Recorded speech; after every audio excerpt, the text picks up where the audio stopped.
पुसद तालुक्यातील शेंबाडपिंपरी येथील जिल्हा परिषद उर्दू प्राथमिक शाळेत 14 फेब्रुवारी रोजी पालक सभा उत्साहात पार पडली। या सभेमध्ये शाळा व्यवस्थापन समितीचे अध्यक्ष, उपाध्यक्ष व सदस्यांची निवड करण्यात आली। मोठ्या संख्येने पालक उपस्थित राहून लोकशाही पद्धतीने निवड प्रक्रिया पूर्ण करण्यात आली। सभेच्या सुरुवातीला पालकांमधून शाळा व्यवस्थापन समितीचे एकूण 16 सदस्य निवडण्यात आले। त्यानंतर सर्वानुमते सय्यद फिरोज यांची अध्यक्षपदी तर फरहाना इम्रान पठाण यांची उपाध्यक्षपदी निवड करण्यात आली।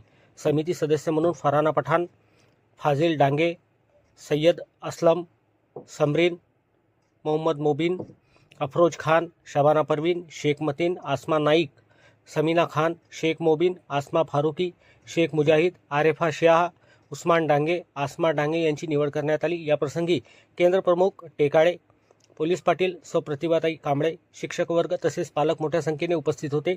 नव्याने निवड झालेल्या समितीकडून शाळेच्या शैक्षणिक गुणवत्तेसाठी व विद्यार्थ्यांच्या सर्वांगीण विकासासाठी काम करण्याचा निर्धार व्यक्त करण्यात आला।